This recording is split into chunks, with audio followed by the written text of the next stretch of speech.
Riddler is asking for you. The killer left this for the Batman. Why is he writing to you? You came. I've been trying to reach you. Riddler's latest. It's all about the Waynes. If we don't stand up, no one will. Hi, everybody. Hi, Paul. Hi, Jeffrey. This is Leslie from BLACKTREE on TV. How are you guys doing today? Yeah, good. Doing great.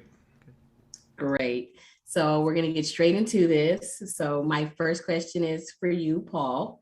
Knowing that you've come from a great legacy of supervillains, you know, you had Tom Hardy with Bane, you had Jack Nicholson and Heath Ledger with Joker, and then you had Jim Carrey with the Riddler.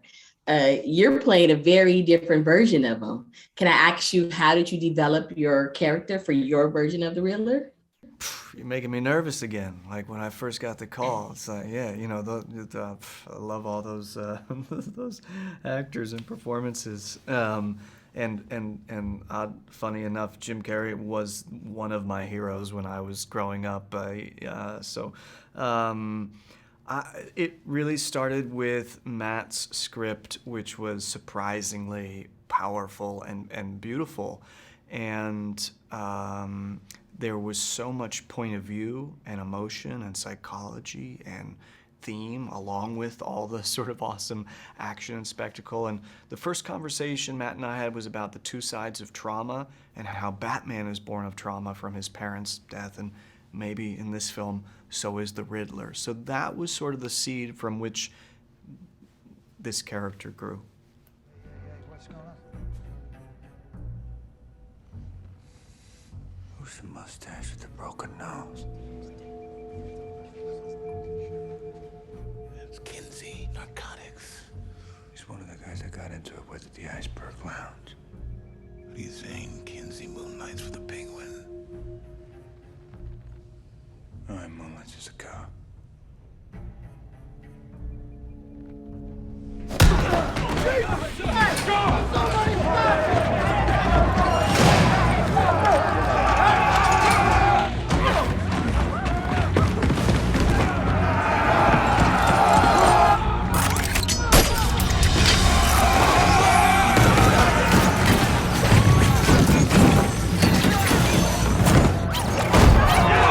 Jeffery, Wright. Again, you as well are coming from, you know, an iconic character. You've had Gary Oldman, J.K. Simmons, Bryan Cranston, all play Commissioner Gordon. What is it? Was there anything that they did that inspired you to develop your character, and what was it? Not really. I had to focus on Matt's script, which is a different script, I think, than the previous films, as well it should be, because we're trying to make a film today. And I had to focus on my relationship with Rob's Batman and the other actors that I was working with. So working in a very specific setting. That said, like Paul, I have huge respect for all the actors who came, before me in this role.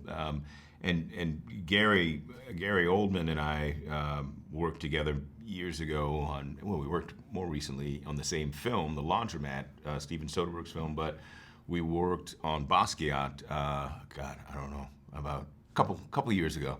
But Gary was, I just can't say enough about his influence on me as when I was a younger actor.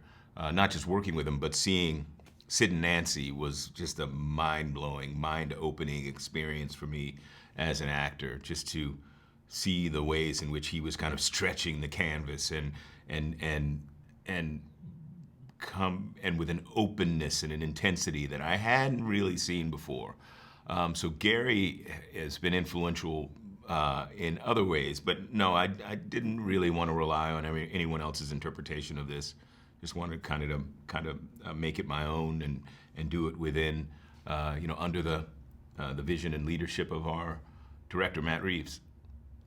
You guys both did amazing. Paul Dano as the Riddler. love your character. Thank you guys so much for your time. I appreciate it. An Thank you. amazing movie. Thanks. Thank you. Thank you.